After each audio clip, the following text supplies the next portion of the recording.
Let's do a quick little small talk with Stacy. Thank you for joining me for a little small talk. We're going to talk about Beyonce's Cowboy Carter. Now, you're not going to be a fan of everybody, but you also can't be a critic of everybody. And I was fully prepared to 2 thumbs down, well, matter of fact, 10 thumbs down this album. I'm not a big fan of country music, although there's selective songs that I do enjoy. And I'm thinking, where is she going with this? And she went somewhere. She created her own lane, her own path. Now, I'm someone who, even though I may not be a fan of the art of a person in that moment, I respect the hustle. I love where they go with their work and what they do and create lanes for themselves and things like that. So I am not a huge Dolly Parton fan, but again, I like some of her music. One of the songs I like is Jolene. So I don't like Texas Hold'em. I don't like it, and it's okay that I don't like it. It's okay if you don't like it. And based on that, I just wasn't going to give any of the other songs a chance. So I do like Dolly Parton's Jolene, her version of Jolene. And I just didn't imagine that it could be redone, reimagined, and I ended up liking it. But I did. Beyonce put a twist in it. Instead of being like a lovelorn woman waiting on her man, begging some other woman not to take her man and all this stuff, Beyonce, she flipped it and basically was like, hey, you're going to get these 2 pieces in a biscuit if you mess with my man. Don't nobody want Jay-Z, but we just going to go with it, okay? We're going to go with it. And she had another song, Riverdance, that I really liked. It kind of had a little bit of essence of like some of the songs from Renaissance, actually. So you could probably, I don't know this to be true, but you could probably assume that she recorded this song while she was touring or somewhere around that. But the song with her and Miley Cyrus, I think it's called Most Wanted. That is going to get her, and I hate to say it that way because I don't want to make it seem like because Miley Cyrus is attached to the project that it's going to have some wings and go somewhere and possibly get awards and things like that.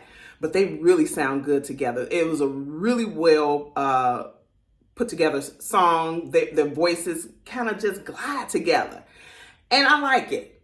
Now, would I pay to go to a concert to see just this album's songs? No, I would not. But I think she did a good job. People are like, oh, she changed the genre. She didn't. She said it wasn't a country album. It's a Beyonce album. And that I will agree with. That I will agree with.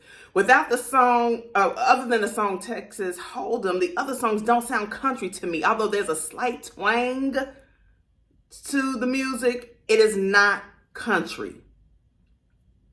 So she created her own path. She created her own lane, as she has done with the rest of her career. So for that, she gets props. She gets the big ups on that one. If I had any criticism, like there's a rose and a thorn. The rose is that I appreciate the fact that she is doing things her way. She's not coming out of the blue with this. She's always been country per her. She's from Houston. She's always been a proud country gal. This is her thing. This is her thing, and I'm glad she's done it. She's done it her way. And like I said, the few songs that I did hear, like Riverdance, Jolene, and I believe it's called Most Wanted with Miley Cyrus, 2 thumbs up. I'm gonna give it a 10 thumbs up since I was ready to give it 10 thumbs down. It's cool. There's a song called Sweet Honey Buckin'. I think that might be a hit too. Now I can't qualify the rest of the album, but she got some little bops. They might not be big bops, but they're enjoyable, and I think it's cool.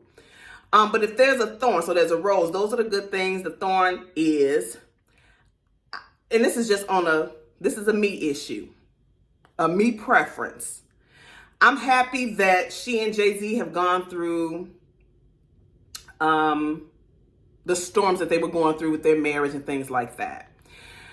But her music is a little bit of a turnoff on the songs where she is like clapping back at people. Baby, they on the outside of the club with their noses pressed to the window looking in at you. You don't have to keep doing that. We already know who you are. Anybody that's hating on that is hating. Period. And just because, Becky with the good hair wanted Jay-Z, I mean, are people really beating his door down? He is intelligent. He has a great business acumen. He is, a billionaire. But, just the continual fighting for their marriage and their relationship and things, I'm over it. Girl, talk about something else. I'm over it. Go back to the fun and funky music and, leave your relationship out of it. If you don't want people in your business, leave them out of it. Leave them out of the business. Leave them out. Because whatever he does and don't do, it has nothing to do with you, my love. It is he that will have to want to not mess up the marriage and not tip out on you, and that's him. So that's the thorn. I'm over that aspect of her music, but overall, I think she did a great job. It's always nice to tackle a new thing and go a different level and succeed. But even if it is a little shaky, you did it, and the people who are on the outside criticizing have not. So big ups to her, to the new thing. Good job. And as always, thank you for stopping by. Like, share, subscribe, and let me know what you think. You don't have to be a Beyonce fan to like it, and you don't have to be a critic to not like it. You can have your own opinion. Let me know what it is. Ciao.